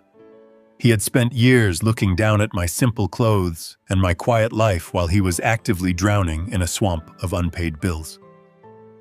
I told him I was perfectly aware that my life savings were his only remaining lifeline. He was planning to sacrifice my freedom and my dignity just to keep the bank from taking his luxury cars. Christopher tried to speak, but his voice cracked. He sounded like a cornered animal trying to find a way out of a burning room. He managed to whisper that he was going to pay it back. He said he had a new business deal on the horizon, and he just needed a little more time to make things right. I told him a thief does not get time. I shifted the conversation away from the banks and directed it toward the master bedroom of my home. I asked him if he thought I was completely blind. I asked him if he honestly believed I would not notice the violent, deep scratches around the locking mechanism of my personal wall safe. I spoke the name of his mother. I spoke Martha and her name with a cold, calculated fury. I told him I knew he had forced the safe open while I was out of the house. I knew he had stolen her vintage diamond jewelry to pawn for quick cash. I told him I had the high-resolution photographs of the damaged lock and the formal appraisal of the missing pieces resting securely in a file with my attorney. The theft of a family heirloom was not a financial misstep or a temporary loan. It was a cowardly and disgusting betrayal. It was a crime against the woman who had given him life. I told him that pawning his mother and her memory to pay for a ski trip was the exact moment he ceased to be my son. He was completely broken now. The man who had strutted through life demanding respect and demanding money was openly sobbing into the receiver. He pleaded with me to let him come back to Chicago. He said we could sit down in the living room and sort this out together as a family. He promised he would check himself into a financial counseling program. He swore he would drop the arrogant act. He said he would bring Valerie and they would stay in his old childhood bedroom until they got back on their feet and figured out a way to repay the debts. He begged for the safety of the house he grew up in. I took a slow sip of my coffee. I looked at the endless blue horizon of the Florida coast. I told him he could not return to his childhood bedroom. I told him he could not sit in my living room to sort this out. I explained with absolute and terrifying clarity that the house no longer belonged to me. I let that statement hang in the air. I heard him stop breathing entirely. I explained the timeline to him so he would understand the absolute finality of his situation. I told him that while he was busy packing his bags for his Aspen vacation, I was sitting across a mahogany desk from a corporate real estate buyer.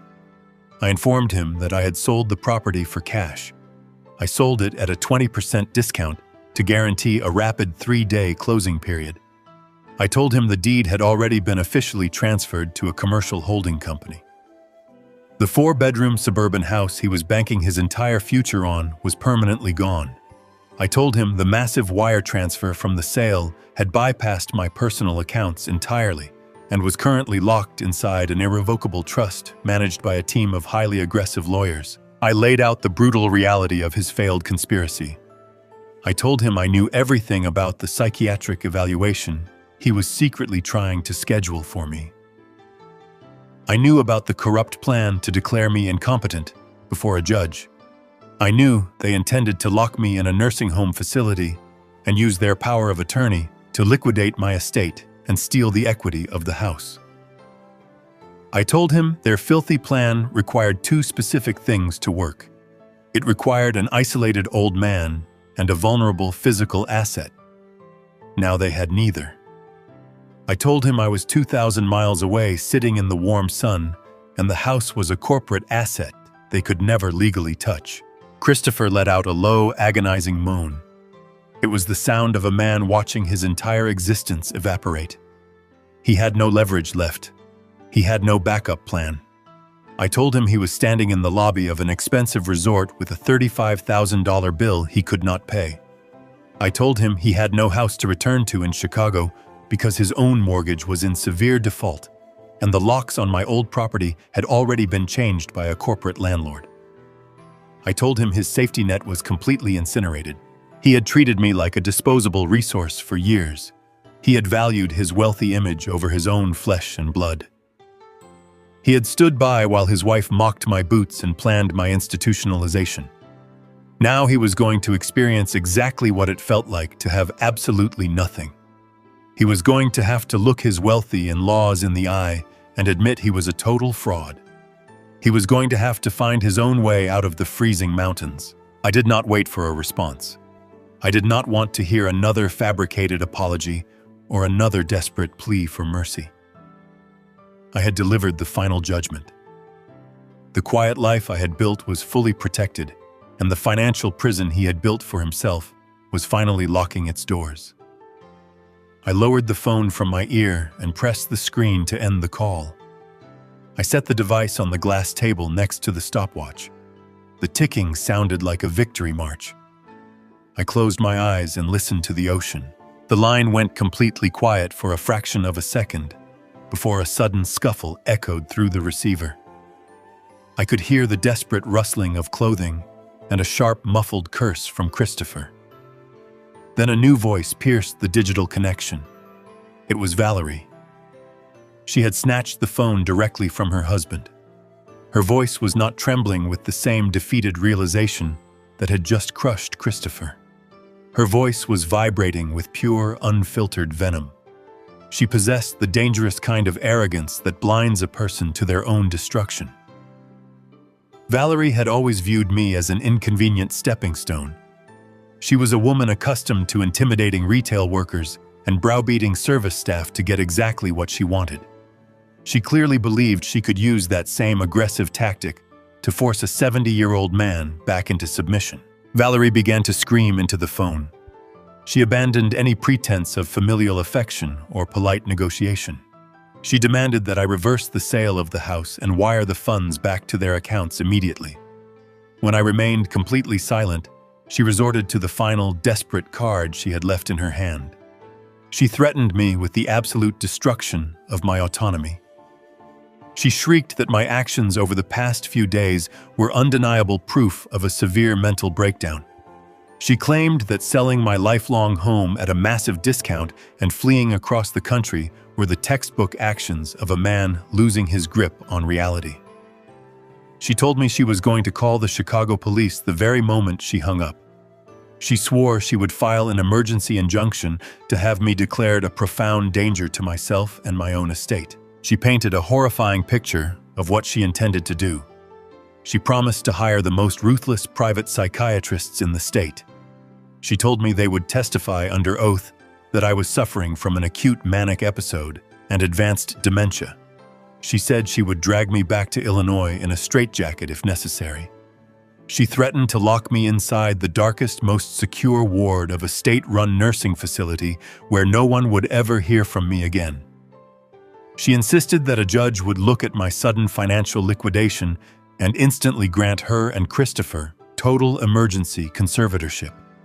She screamed that I was destroying family assets and that she would use the full weight of the legal system to strip me of every fundamental human right I possessed. I listened to her unhinged threats while watching a small white boat drift lazily across the turquoise waters of the Gulf of Mexico.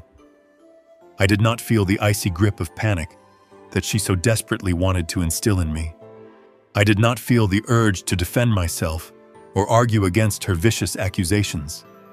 Instead, a strange and wonderful sensation bubbled up from deep inside my chest.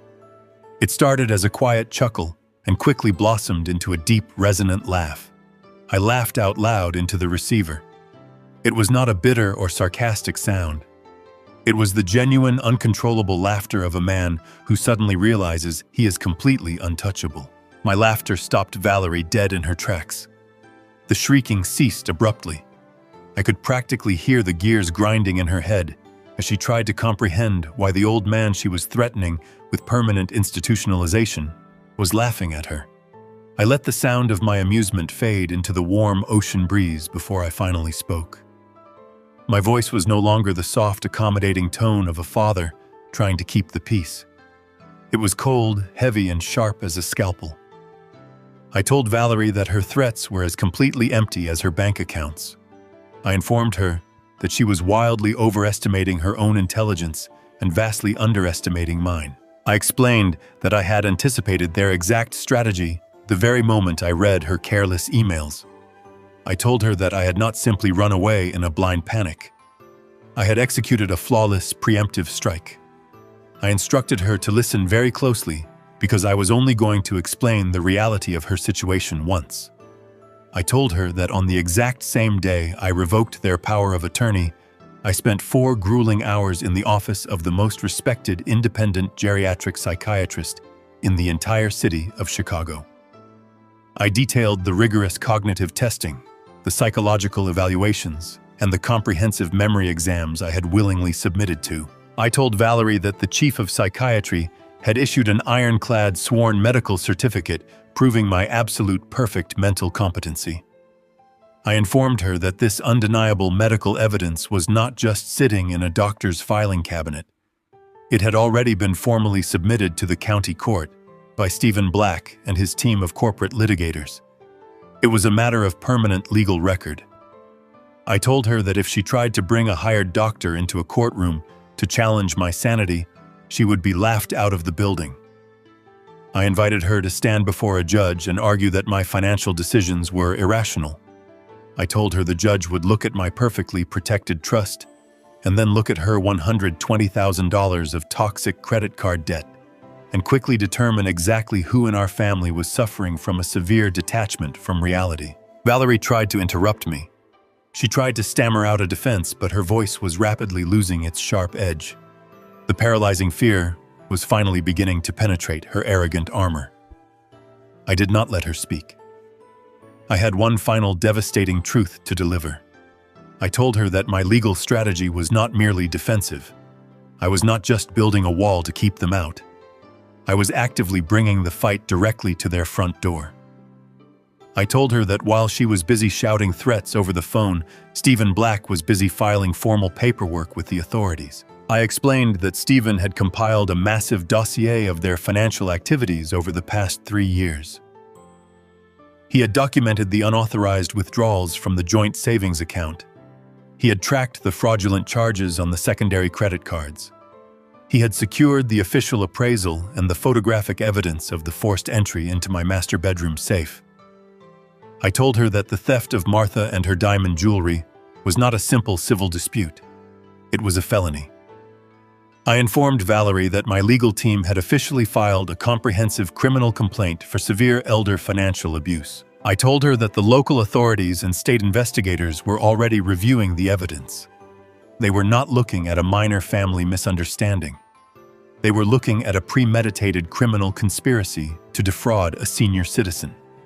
I advised her to stop worrying about what nursing home she was going to lock me in and start worrying about how she was going to afford a robust criminal defense attorney. I told her that the extravagant lifestyle she had built on my back was completely over. The banks were coming for her cars. The mortgage lenders were coming for her condominium. And the legal system was coming for her freedom. I told Valerie that this was the absolute last time she would ever hear my voice. I told her that any future communication, any desperate pleas or empty apologies, would have to be directed to the reception desk of Stephen Black and his law firm.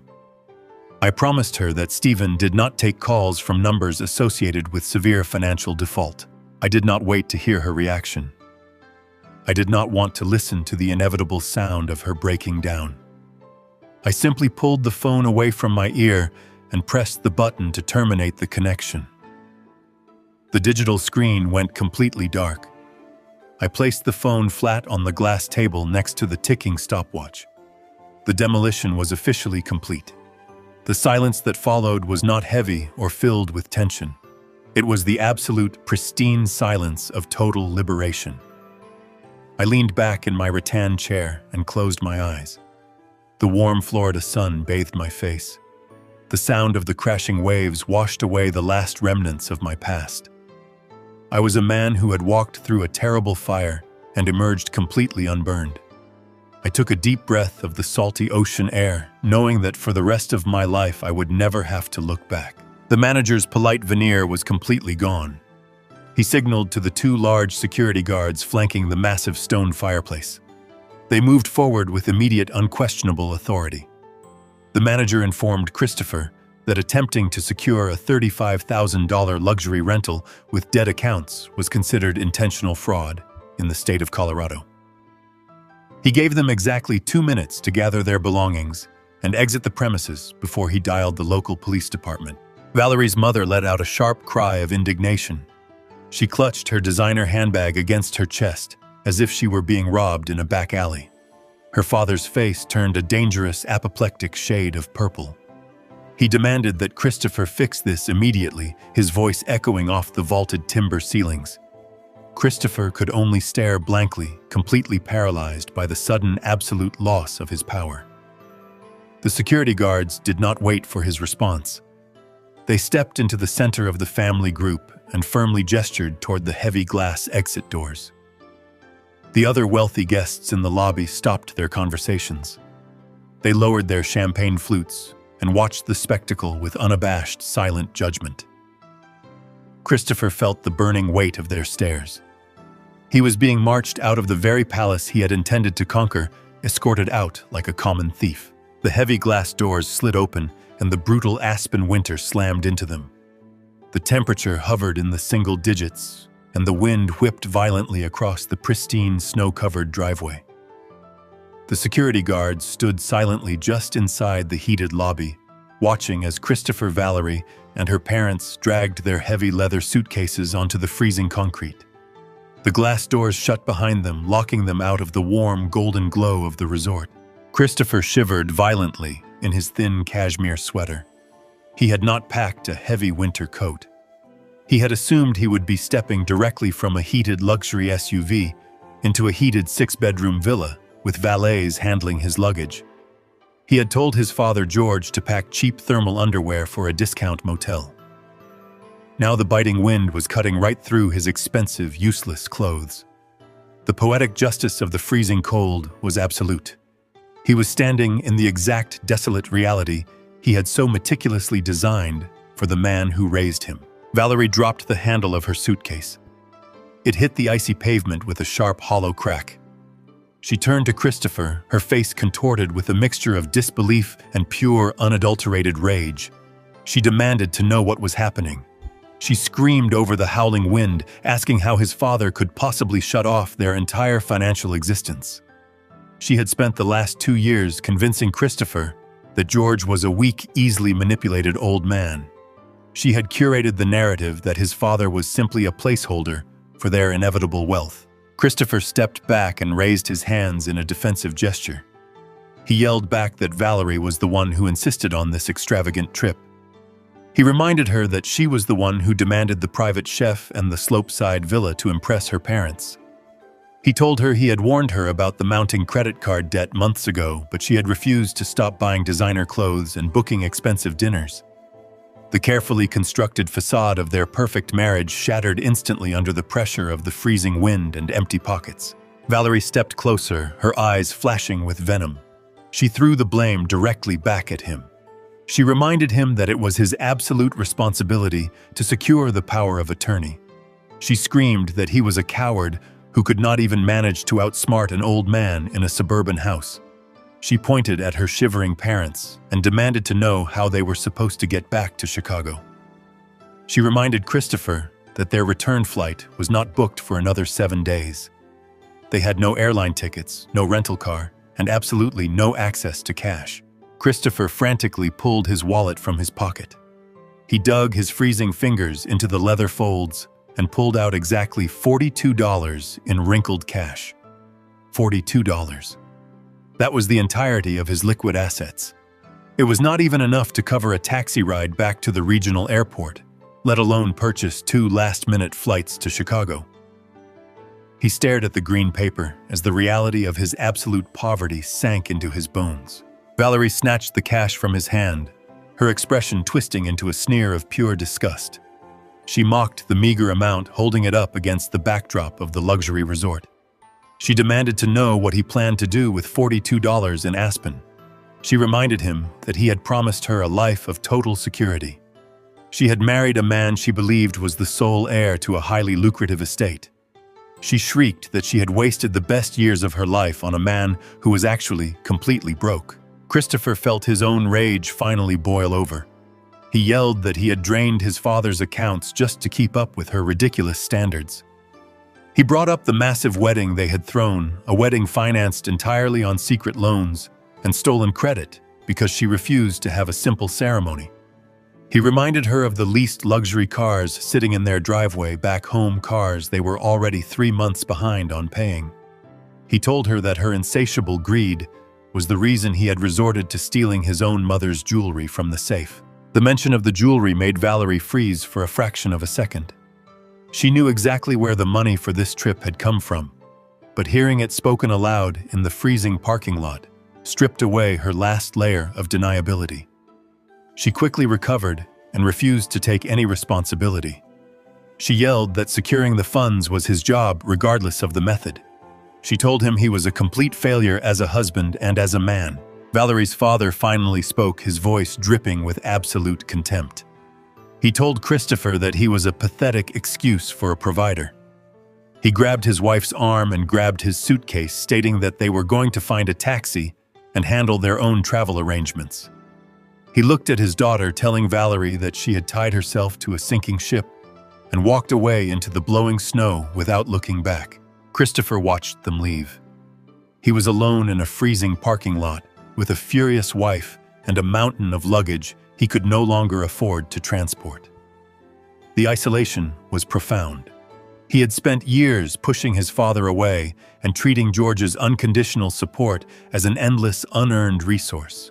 He had built his entire identity on the illusion of wealth, using his father's hard work to prop up his own arrogance. Now the foundation was gone and the collapse was total. He looked at Valerie, who stood shivering and glaring at him, and realized that without the money, there was absolutely nothing left holding them together.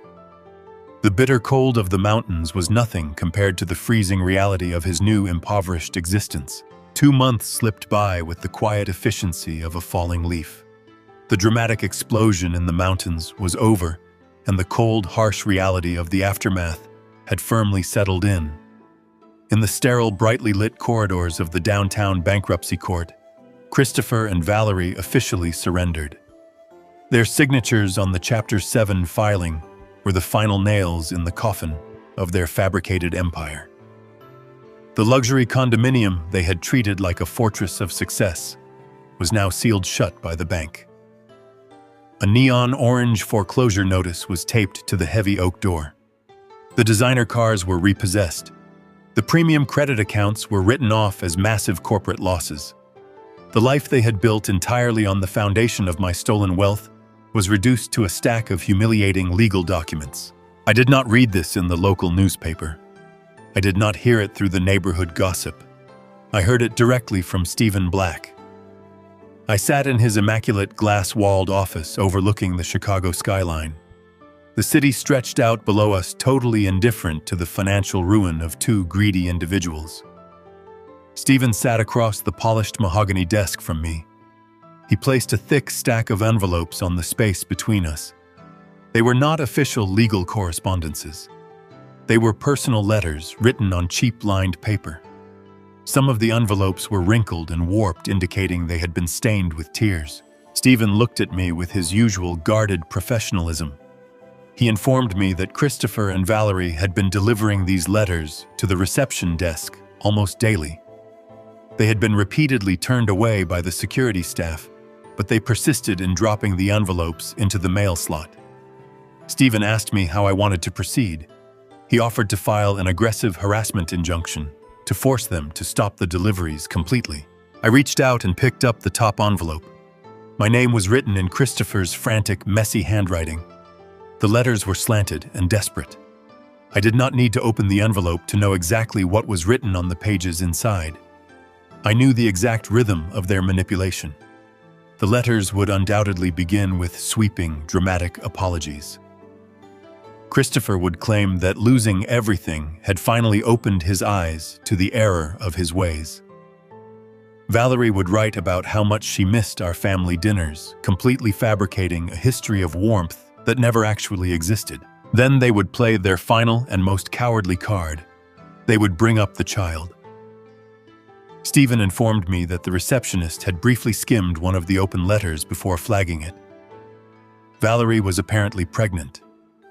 They were using the concept of an unborn grandchild as a psychological weapon. The letters pleaded with me not to let my own flesh and blood grow up in poverty. They begged me to open my heart and my wallet for the sake of the next generation. They painted a picture of a broken family that could only be healed by my immediate financial intervention. I held the envelope in my hands, feeling the cheap paper against my fingertips. A year ago, the mere mention of a grandchild would have broken my resolve completely. I would have rushed to their side, blinded by the biological imperative to protect my family line. I would have opened my checkbook and allowed the cycle of abuse to begin all over again. I would have sacrificed the rest of my peaceful years to ensure that child had the luxury they demanded, but I was no longer that man. The man who could be emotionally blackmailed had died the moment I realized they were planning to lock me in a psychiatric ward to steal my home. I looked at Stephen. The silence in the office was thick and heavy. I did not speak a word. I simply turned in my leather chair and reached toward the heavy-duty paper shredder sitting next to the mahogany desk. I pressed the green power button. The machine hummed to life with a low, steady mechanical growl. I fed the first envelope into the metal teeth. The shredder caught the paper and pulled it downward violently. The frantic apologies, the empty promises, and the calculated manipulation were instantly reduced to thin, meaningless strips of white confetti. I picked up the next envelope and fed it into the machine. I did not hesitate. My hand was perfectly steady. I processed the entire stack of letters one by one. The sharp grinding noise of the steel blades echoed against the glass walls of the office. I watched the physical manifestation of their desperation get entirely destroyed. I felt no cruelty in my actions. I felt no vindictive joy. I only felt a profound sense of clarity and absolute justice. I was executing a necessary boundary. When the final envelope disappeared into the machine, I pressed the button to turn it off. The sudden silence in the room was beautiful. I turned back to face Stephen. He was watching me with an expression of quiet respect. I told my attorney that an apology born from an empty bank account is completely worthless. I explained that true remorse requires an understanding of the pain you have caused not simply a panic over the money you have lost. Christopher and Valerie were not sorry for trying to destroy my life. They were only sorry that their plan had failed and left them homeless. I stated that using an unborn child as a bargaining chip to access a trust fund was the ultimate proof that their toxic nature remained entirely unchanged. I instructed Stephen to reject any future correspondence immediately and return it completely unopened. I told him that my door was permanently closed. If Christopher wanted to be a father, he would have to learn how to provide for his child through his own honest labor, just as I had done for decades. He would have to learn the crushing weight of responsibility without a safety net to catch his fall. I stood up from the comfortable leather chair and buttoned my jacket. I thanked Stephen for his exceptional work and shook his hand. I walked out of the glass office and stepped into the elevator. As the doors closed and I descended toward the bustling city streets, I realized my journey was finally complete. I had severed the rotten branches of my family tree. I had reclaimed my wealth, my dignity, and my future. I walked out into the crisp Chicago air, a completely free man, ready to live the rest of my life exactly on my own terms. The soft white sand of Key West felt warm and grounding beneath my bare feet. I walked slowly along the shoreline, letting the rhythmic wash of the evening tide erase my footprints as quickly as I made them. The blazing Florida sun was beginning its slow, dramatic descent toward the horizon, casting long golden shadows across the beach. For the first time in an incredibly long time, my chest did not feel tight. The persistent, suffocating anxiety that used to grip my lungs every time my phone rang had completely evaporated. I breathed in the clean, salty ocean air and felt a profound, overwhelming sense of calm settle into my bones.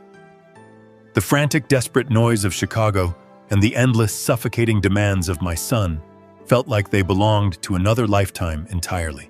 I had not sold the house out of malice, and I certainly had not done it to hoard wealth in my final years. Money had never been my ultimate goal. It was merely a tool representing decades of hard work and honest physical labor. I wanted that money to serve a purpose that actually meant something real and enduring. Working closely with Stephen Black, I had taken a significant portion of the funds from the real estate sale and established a secure, anonymous educational trust. The trust was specifically designed to provide full scholarships to young men and women who were working their way through trade schools and community colleges without any family financial support. I wanted to reward the exact kind of raw, genuine effort that Christopher had always mocked and looked down upon. I wanted to help young people who understood the true value of a dollar earned through sweat, rather than a dollar demanded through arrogant entitlement. Knowing that the life savings I had built with Martha would be used to lift up honorable, hard-working youth gave me a deep and quiet satisfaction. The money was no longer a toxic asset waiting to be plundered by greedy hands. It had been transformed into a quiet instrument of genuine good. There was no glorious, triumphant feeling of revenge in my heart as I walked along the water. I did not sit on my balcony and gloat over the financial ruin of my son and his wife. The reality of the situation was much more sobering and profound. I felt a lingering, distant sorrow for the sweet boy Christopher used to be before the toxic blend of unearned luxury and supreme arrogance had completely consumed him.